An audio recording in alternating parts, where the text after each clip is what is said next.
Imagine a world consumed by darkness, a nation hypnotized by a single man's madness. And amid the roar of war, one soldier, blinded in one eye, crippled in both hands, dares to raise his voice against the Führer himself. This is not a tale of rebellion.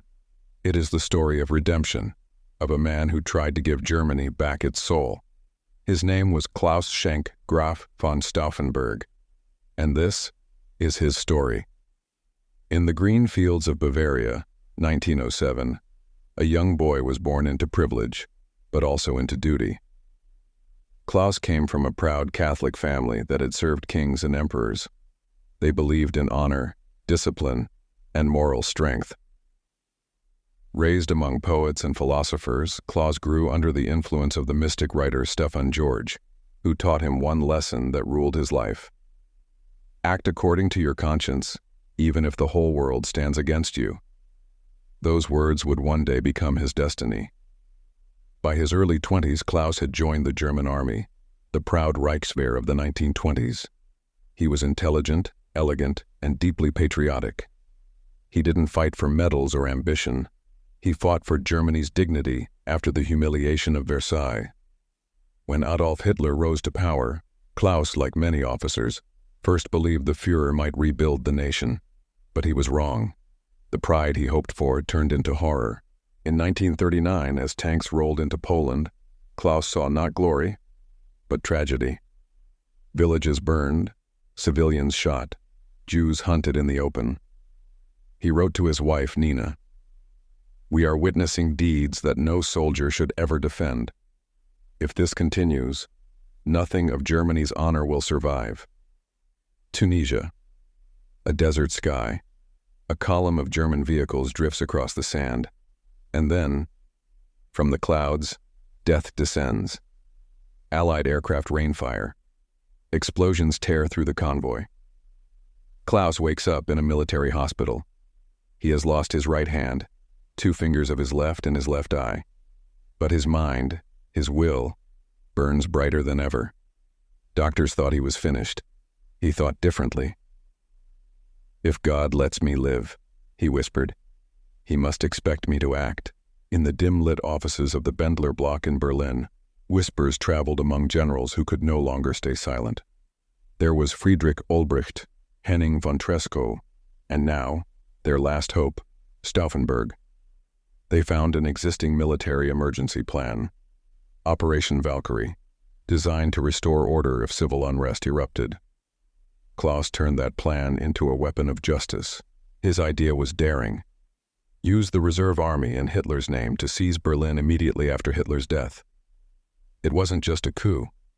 It was a moral crusade, an attempt to make Germany's broken conscience breathe again. Months of preparation followed, meetings hidden under layers of secrecy, codes, and forged signatures. Each conspirator lived a double life, loyal officer by day, traitor by night. Claus knew the risk. He said, "I am acting for my country. If I fail, let history remember that I dared." His comrades offered to deliver the bomb themselves. He refused. "I started it. I will finish it." The day of fate, July 20th, 1944 morning in East Prussia, the Wolf's Lair, the air thick with humidity and fear. At 12:30 p.m., Stauffenberg arrived, uniform sharp, carrying a leather briefcase. Inside, a British-made explosive device. Inside the map room, the Führer greeted his officers. Claus laid the briefcase under the table near Hitler, claiming a phone call awaited. At 12:42 p.m., a thunderous explosion. In seconds, chaos ruled. Smoke, flames, blood on uniforms, and somewhere through the haze, Hitler's voice alive. The miracle that cursed a nation. The table leg had shielded him. Claus had already fled toward the airfield, convinced Hitler was dead. By 3 p.m., he reached Berlin shouting, "The Führer is gone." He activated Operation Valkyrie, the coup that could have saved Germany. Orders spread through the chain of command. Reserve units seized radio stations, ministries, SS headquarters. Berlin trembled in confusion. Hitler's loyalists hesitated. Officers waited for proof. Telephone lines buzzed. Then came the fateful transmission. The Führer lives. The dream collapsed in hours. Night fell with silence and dread. Inside the Bendler block, Claus and his companions, Ulbricht, Haiften, Merz von Quernheim, prepared for arrest. General Fromm stormed in with guards.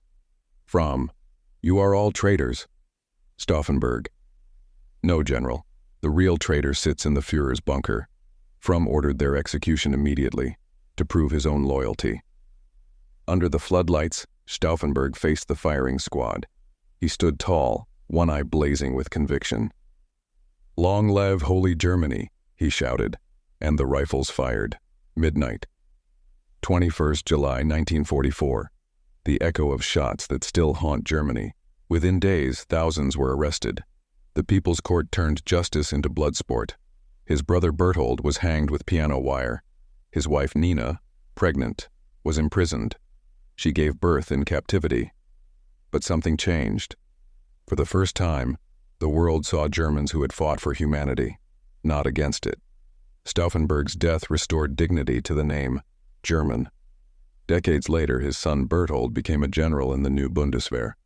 Every July 20th, young cadets in Berlin stand before his statue, not in silence, but in solemn pride.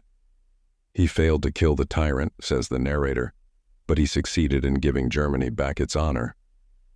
History remembers neither the cowards nor the conquerors, but the few who resisted when resistance meant death.